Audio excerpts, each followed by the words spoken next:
This is that insulator, the plasma membrane that I was speaking about. So there are like ions. So ions have a specific charge. It can be positive ions like sodium, potassium. It can be negative ions like chloride ions. So the cytosol is the cytoplasm of the cell, extracellular fluid. So equal number of ion channels in the ECF, potential difference across the cell membrane, number of channels of ions in so in the resting membrane potential there is no travel of ions between outside and inside the cell, so there is no electric current. Okay, so electrical signal produced by the nerve and fiber rely on four types of channel: leakage channel, so randomly open and close; ligand gated channel, so when a receptor or a protein sits on that, they conformatively change, resulting in opening of the channel; mechanical gated channel, so mechanical stimulus, touch, pressure stimulus, when it happens these channels open, resulting in the flow of ions, resulting in an electrical impulse. The voltage gated channel is when there is a voltage stimulus, that results in a voltage opening of this voltage gated channels. Okay, resting membrane potential, what is it commonly called as RMP, exists between a small build of the negative ions in the cytosol along the cytosol. Here is the cytoplasm, the fluid inside the cell, along the inside membrane, and the equal build up of the positive and extracellular fluid. Such separation of the positive and negative electrical charges in the form of potential energy is measured in terms of volts. ECF is cell contains equal number of positive ions and their negative ions. Okay, so in the resting membrane ranges from 90 to 90 millivolt based on the type of the cell. So 70 millivolt or 90 millivolt for the neurons. A cell that exhibits a membrane potential is said to be polarized. Okay, so unequal distribution of ions in the ECF and EF.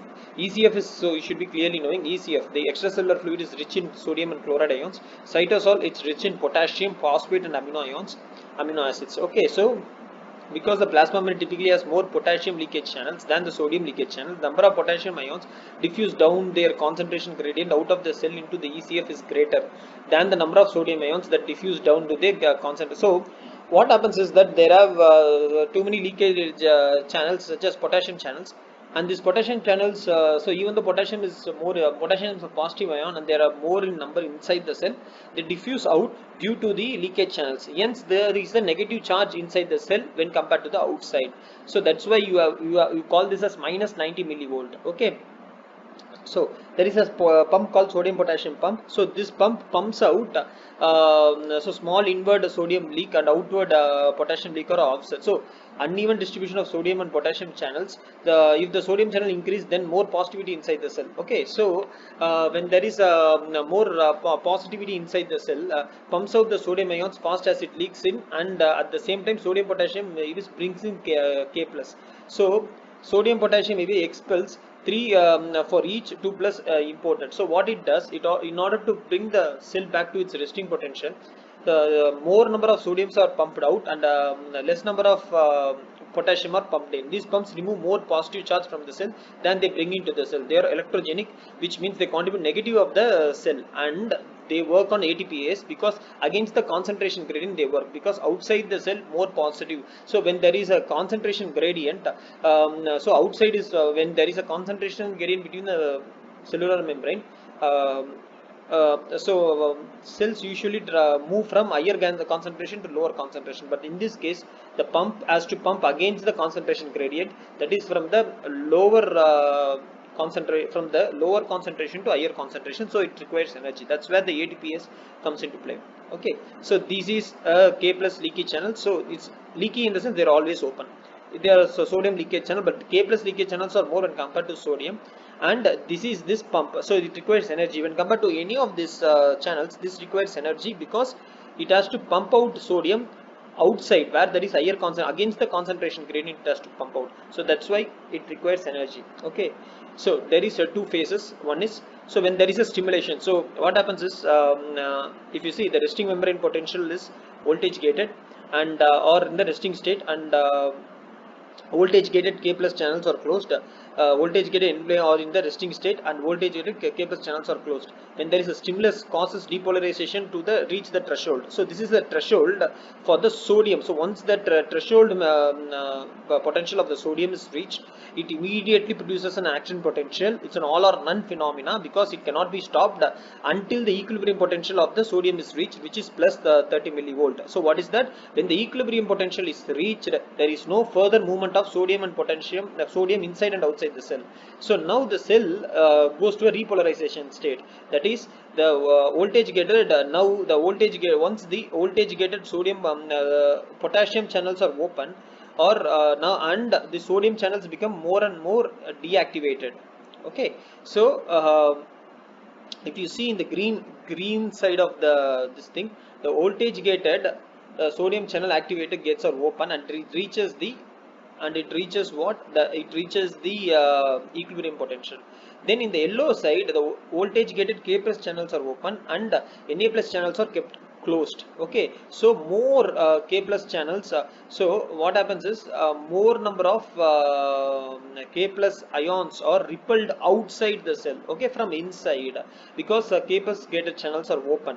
Okay, so what happens is that here the voltage gated sodium channel opens, more sodium comes in. Here the more sodium, potassium is inside, right? So more potassium is repelled out when the potassium channels gets open, and it makes the cell more negative, and it goes beyond the resting membrane potential called hyperpolarizing state. So at this Na plus channels, or at this state, what happens, in order to bring the cell back to the resting membrane potential, the what happens is that the cell's sodium potassium pump pumps out so 3 sodium outside, and repulsing 2 potassium inside, resulting back to the membrane potential. Okay, so this dark yellow color is called relative refractory period, and lesser yellow, the light yellow color is called absolute refractory period. Why is that? Because any stimulus that comes during this phase will never produce an action potential, but in this phase, if there is a supra threshold stimulus, okay, what is the supra threshold stimulus? A stimulus that is greater than minus 55 millivolt, okay, or that's greater than minus, that is minus 70, that is minus 1, that is a stimulus that can produce an action potential. Okay, okay, so that is the supra threshold stimulus. Okay, so what is the supra threshold stimulus? A stimulus, so for example, when the pressure is applied at this, so here when the pressure is like 10 newtons, it can produce an action potential, because the stimulus will cross the opening of the voltage, the stimulus gated voltage, the potassium sodium channels, causes the when potassium sodium reaches the threshold potential, it goes to this. Okay, but here what happens is that when there is like 20 newtons or 50 newtons, let's say, the stimulus is given, it immediately reaches to minus 55, and another action potential can be also followed. So that is why it's called a relative refractory period. Okay, so so here it's what happens. So doesn't cause an action potential because its stimulus does not bring the membrane potential to threshold. Threshold stimulus is not so what is that, is the just enough to depolarize the membrane to so here the depolarization phase, this is a repolarization phase. Okay, so cell at in the depolarize, it will produce an action potential. In the okay, in the polarized state, still is in the resting membrane potential, and supra is strong enough to depolarize above the threshold. Either occurs completely or it doesn't occur. So that is why it's called all or none phenomena, and this is the difference between subthreshold, threshold, and supra threshold stimulus.